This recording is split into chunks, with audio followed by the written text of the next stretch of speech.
Okay, so let's unpack this. I want you to be honest with me for a second. When you close your eyes and picture, like, ultimate success, Right. you know, the made it to the top version of success, what do you actually see? Well, most people probably see the corner office. Yeah. You know, the panoramic view. Exactly. It's that title that makes people nervous when you walk into the room. It's the political landslide, or being the chief whatever officer. We are just wired to think that glory means being the person at the very top of the pyramid, holding the scepter, calling the shots. Yeah, it is the default setting for human ambition. I mean, we equate visibility with value and authority with success. But today, we are taking a deep dive into a stack of research that basically takes that entire worldview and throws it in a blender. It really does. And hits puree. We're looking at an analysis of a sermon. It's titled, The Glory of Serving by Sacrificing Life, dated February 25th, 2026. And trust me, do not let that title fool you. Right, because this isn't just a Sunday school lesson. Wrong. No, it is a fascinating cross-disciplinary study.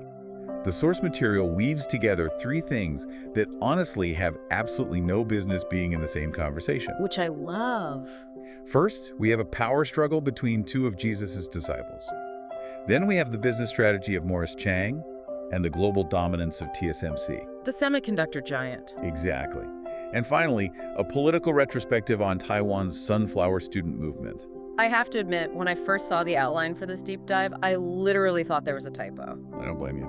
I mean, semiconductors, ancient fishermen, and student protests, it sounds like the start of a bad joke. Like a priest, a CEO, and a protester walk into a bar. It does sound completely disparate, but the connecting thread here is incredibly strong. It's all about vision. Right. Specifically, how we define power, and how we often chase this mirage of glory while completely missing the actual thing. The argument the source makes is that the most powerful position in any room, whether it's a boardroom or a throne room, might actually be the one serving the coffee.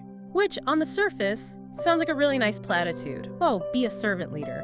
It's that stuff you put on a LinkedIn bio but nobody actually wants to do. Precisely. Like, everyone wants to be the director. Nobody wants to be the assistant to the regional manager. And that is exactly why the source starts with the story of James and John in the Gospel of Mark, because they are the perfect archetype of that LinkedIn ambition you mentioned. Right.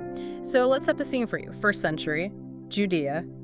James and John aren't just random guys in the crowd. They're the inner circle. They are. They are brothers, fishermen, partners with Peter. They've seen the huge catch of fish, the transfiguration. They have seen the miracles. Yeah. And in Mark chapter 10, they walk up to Jesus with what might be the most aggressive opening negotiation tactic in history. Oh, it's wild. They literally say, "Teacher, we want you to do for us whatever we ask." I love that. Just sign this blank check, please. Right. It's like a child walking up to a parent and saying, promise you'll say yes before I tell you what it is. It is breathtakingly audacious. But the source points out, we have to give them credit for one thing. Which is? They truly believed Jesus could do it. They had seen him calm storms and feed thousands. They knew he had absolute power. Their mistake wasn't a lack of faith. It was a misunderstanding of the power itself. A complete misunderstanding of what that power was actually for. Because then they drop the hammer. They say, let one of us sit at your right and the other at your left in your glory. Now, growing up, I always pictured this as them wanting to sit next to him in heaven. Like on clouds with harps. Exactly, floating around. But the research suggests it was way grittier than that. Much grittier. You have to remember the political reality on the ground. The Jews were under Roman occupation. And it was brutal. Yeah. The expectation for the Messiah at the time was that he would be a conquering king, a literal political and military liberator who would kick out the Roman legions and reestablish the kingdom of David. So when they say glory, they aren't thinking spiritual radiance. They're thinking victory parade. Exactly. They are thinking of a literal throne room in Jerusalem. Yeah. And in a royal court, the person on the right and the person on the left are the two most powerful officials. Oh, wow. Effectively, James and John are asking to be the prime minister and the defense minister. Okay, that changes everything. They're jostling for cabinet positions. One controls the economy, the other controls the military. They are trying to secure the top spots in the new administration before the revolution even starts. That feels so modern. It's like they're measuring the drapes for the Oval Office while the campaign is still running. Right. So Jesus looks at these two guys who clearly think they're about to run the country, And he says, "You don't know what you were asking." Which is a very gentle rebuke, considering their arrogance. Yeah. But then he asks them a counter question. He says, "Can you drink the cup I drink, or be baptized with the baptism I am baptized with?" Let's pause on the cup for a second, because if I'm James or John and I'm thinking about this coming kingdom, the cup sounds like a toast. Oh, absolutely. Like, can you drink the victory champagne with me? That is almost certainly how they heard it. Can you share in the celebration?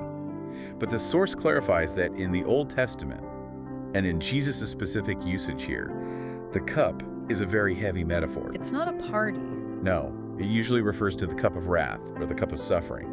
He's talking about Gethsemane. He's talking about taking on the judgment and the pain of the entire world. And the baptism he mentions isn't a nice dip in the river, is it? Far from it. This wasn't a ritual for forgiveness of sins either, since Jesus was sinless. The Greek word here implies being fully submerged or overwhelmed. Okay. He's essentially asking, are you ready to be drowned in trial and catastrophe? Are you ready to be set apart for a mission that will completely submerge you in suffering? Talk about a disconnect. He's asking, can you handle being tortured and executed? And they think he's asking, can you handle the VIP after party? Precisely. So when they immediately answer, we can, it's not actual courage. The analysis calls it blind bravery, or ignorance is courage. Ignorance is courage. It compares it to a blind person standing in front of a loaded gun. They are flinching, not because they're brave, but simply because they can't see the weapon.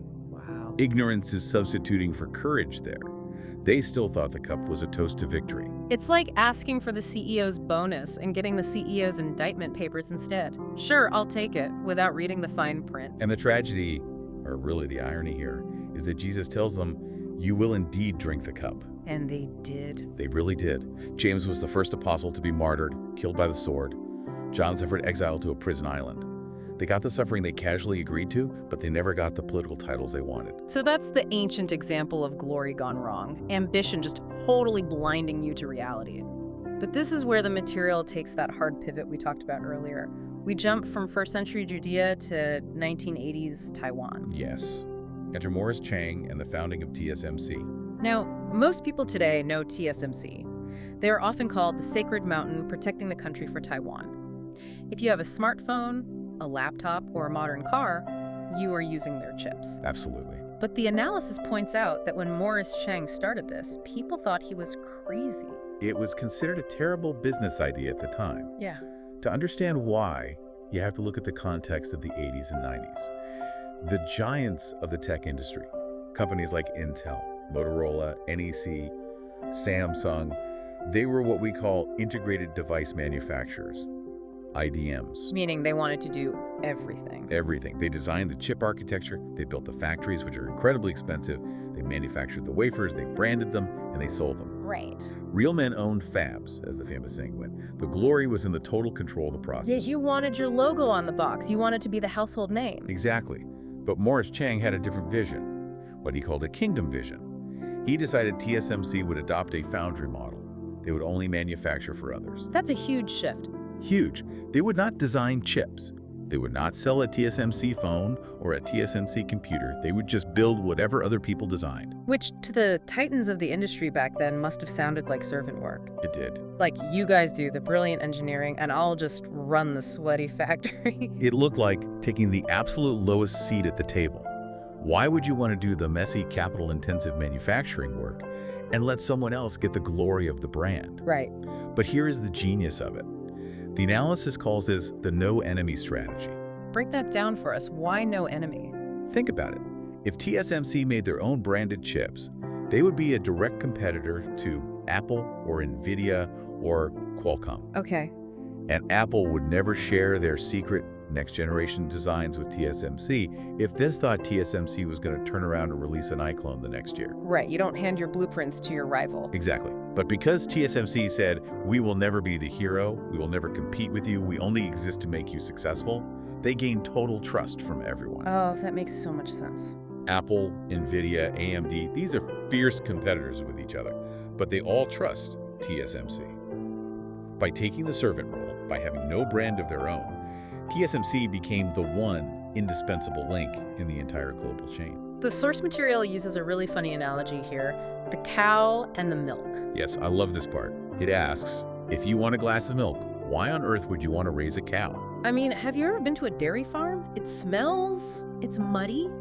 It is incredibly difficult labor. You have to buy the pasture, build the barn, feed the cow, deal with the manure, sterilize the milking equipment, transport it, all just to get a drink of milk. I just want the milk. I don't want to deal with the manure. And that is what TSMC told the tech world. Manufacturing is the cow, it is expensive, it is risky, and it is messy. We will handle the manure, we will do all the heavy lifting. You just design the chip and we will deliver it to you. And by doing the dirty work, right, by accepting the cup of manufacturing difficulty that nobody else wanted, they became the sacred mountain. They became more powerful than the brands they serve. That is the paradox of glory. Intel insisted on keeping the glory of doing it all themselves, and they have struggled mightily to keep up. TSMC took the servant role, the foundry role, and now the entire world economy revolves around them. Wow. They proved that the position of service is actually the position of maximum leverage. I love that phrase. The position of service is the position of maximum leverage. It's the exact opposite of what James and John thought. They thought leverage was the fancy title. Morris Chang knew leverage was utility, being indispensable. Utility is much harder to replace than a title. So true. So we have the biblical warning and we have the business success story, but now the deep dive applies this test of motives to something a bit messier. Politics. Yeah. The analysis brings up the 2014 Sunflower Student Movement in Taiwan. This is a sensitive topic, but the source handles it by stepping back and using the lens of time. For you listening who might not be familiar, back in 2014, a massive student-led movement occupied the Taiwanese legislature. Right. They were protesting the Cross-Strait Service Trade Agreement. It was a huge moment. I remember the images. The legislature just filled with students, the sunflowers everywhere. The rallying cry was, "I love Taiwan." It was so passionate. He was incredibly passionate, and the key figures mentioned in the source, people like Lin Fei Fan, Chen Weting, Huang Kuchang, they were hailed as heroes of democracy by many. Yeah. They were the James and John of that moment, fighting for the kingdom, so to speak. But the source material asks us to look at this from the perspective of 2026. That's a 12-year gap. Why is that specific time frame important to this discussion? Because 12 years is enough time for the adrenaline to fade and for reality to set in. It's enough time to see the long-term trajectory of those leaders. Okay. The source poses a critical, somewhat uncomfortable question without actually taking sides. It asks, when those leaders stood up and shouted, "I love Taiwan," was it true patriotism? Or was it a stepping stone for their own political careers? Oof, that's the cynic's test right there. It's the ambition test. The analysis doesn't explicitly condemn them, but it highlights that history, and the next generation ultimately evaluates motives. Some of those leaders moved into high-paying political positions. Right. The purity of the student movement got complicated. History determines whether someone was a hero, a coward, or an ambitious schemer. It connects right back to that blind bravery idea. It's super easy to be brave and idealistic when you're on the outside facing a common enemy, like a controversial trade deal. Exactly. But it's much harder to maintain that servant heart when you're suddenly offered a comfortable seat in the legislature. When you are protesting, you are the outsider. But when you win and you become the insider, that is when the real test of character begins. Are you doing this for the country or for your own future seat of power? It's the difference between being a foundry, building the country up regardless of who gets the credit, and being an IDM, wanting your brand and your name on every policy. Ambition is so often disguised as noble service. And the scary part is, in the moment, just like James and John, you might not even know which one you are. You might genuinely believe your own hype. So we've been circling this idea of the seat. James and John wanted the seats on the right and left. Politics is all about getting a seat at the table. Yes. But I want to go back to the Bible story for the finish here, because the source material points out a plot twist that honestly blew my mind. I had never connected these dots before. It really is the emotional climax of the argument. So Jesus tells James and John, "The seats of glory are not mine to give." But someone did end up in those seats. When Jesus finally came into his glory, which in the Christian narrative is the moment of the crucifixion, Right. Who was on his right and who was on his left? Think about it. Was it Peter? Was it Mary Magdalene? You'd think it would be the top disciples, but it wasn't. No. It was two robbers, two criminals, crucified on either side of him. That is just devastating. Think about the implication. James and John asked, "Let us sit at your right and left in your glory." They thought glory meant a shiny throne, but Jesus knew glory meant the cross. Wow. If Jesus had said yes to their request, If he had literally granted it right then and there, James and John would have been nailed to crosses that Friday. They were asking for debt. They just didn't know it. They were clamoring for a position that was reserved for the condemned. It underlines the fundamental inversion of this entire philosophy. The throne was an instrument of torture. The crown was made of thorns. It really drives home the point that we have no idea what we're asking for when we blindly ask for power. We see the shiny outcome. We don't see the suffering required to actually sustain it. And that brings us to the final application in the source.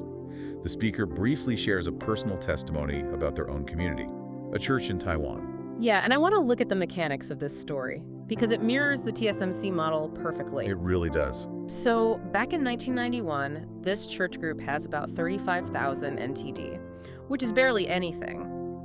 But by 1998, they commit to a building project worth 12 million NTD. Yes. And they do it completely without loans. It sounds mathematically impossible, but view it through the lens of that kingdom vision. How did they bridge that massive gap?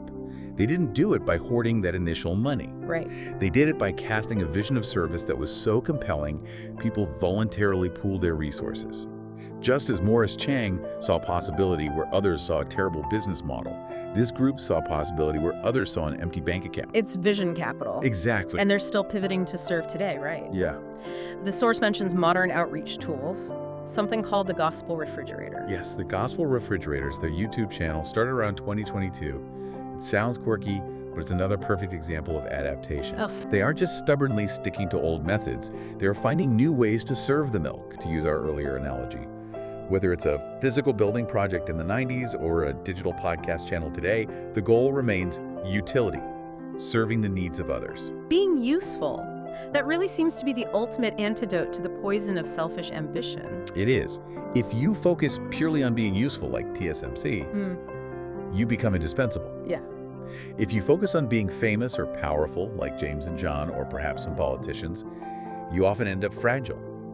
Or worse, you end up getting exactly what you asked for and realizing too late that it's a trap. It really forces you to rethink that next promotion, doesn't it? Absolutely. I mean, seriously, if you're listening to this and you're gunning for that VP spot or that political title or just to be the one in charge, you have to ask the question Jesus asked. Yeah. Can you drink the cup? Yeah.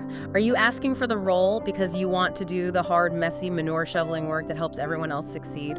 Or are you asking for it just because you want the view from the corner office? Because if you just want the view, you might find that the seat comes with a lot more suffering than you bargained for. The view from the top is pretty terrifying if you aren't actually there to serve. Very true. So next time you're negotiating for a title, maybe channel a little less James and John and a little more Morris Chang. Yeah. Be the foundry. Raise the cow. Exactly. I want to leave you with that thought to mull over. If you get the glory you're chasing, are you actually prepared for the cup of suffering required to sustain it? Something to think about. Thanks for taking the deep dive with us. We'll see you next time.